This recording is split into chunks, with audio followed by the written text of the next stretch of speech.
Well, a blessed Thursday morning to you all. Good morning. How are you doing wherever you are joining us? This is Zimbabwe Daily. Yes, it's Thursday. You know, time flies for sure. I hate Mondays, but when we are getting to Thursday, we are already getting into Friday and then, woo, weekend. So yeah, we talked about Adam and Eve, how they sinned against God, how they listened to the devil rather than listening to God who had promised them. We had also brought them in the garden in the first place. So today I'll continue reading from Genesis chapter 2, and today we are on verse 23.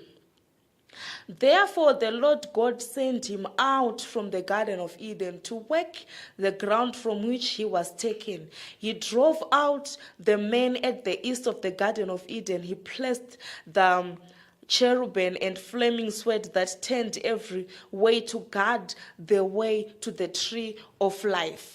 Chapter 4 verse 1 says, Now Adam knew Eve his wife, and she conceived and bore Cain, saying, I have gotten a man with the help of the Lord. And again she bore his brother Abel. Now Abel was the keeper of the sheep, and Cain a worker of the ground. In the course of the time brought to the Lord, and an offering of the fruit of the ground. But I like verse 23 and 24 of chapter 2. Therefore the Lord God sent him out from the Garden of Eden to work the ground from which he was taken. He drove out the man, and at the east of the Garden of Eden, he placed the cherubim and flaming sword that turned every way to guard the way to the tree of life. You know, sometimes God does things for a reason.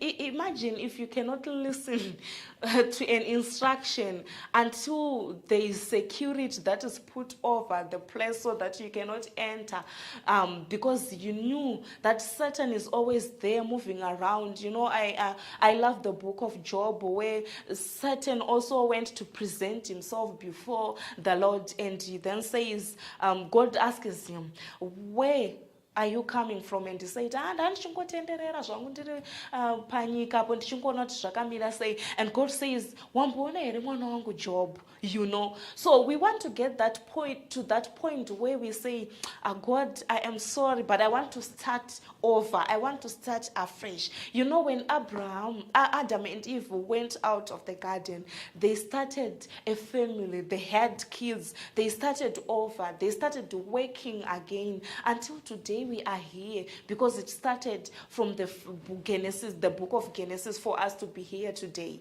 So I want to encourage you, a mother, a father, a sister, a brother, this morning, that it doesn't matter that you know sometimes your life is challenging and you feel you need to start over, or you feel that you are afraid to start over. You know, I was thinking about, right now, the economy of this country, the situation where someone might say, a loaf of bread.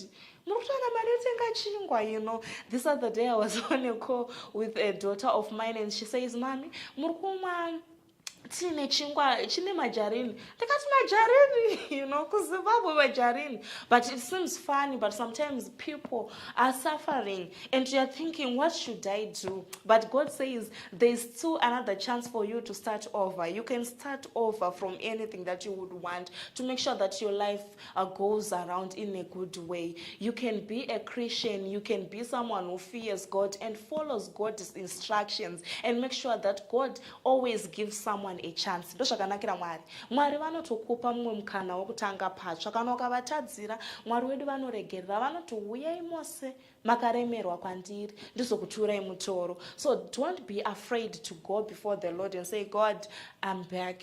I'm your daughter, I am back.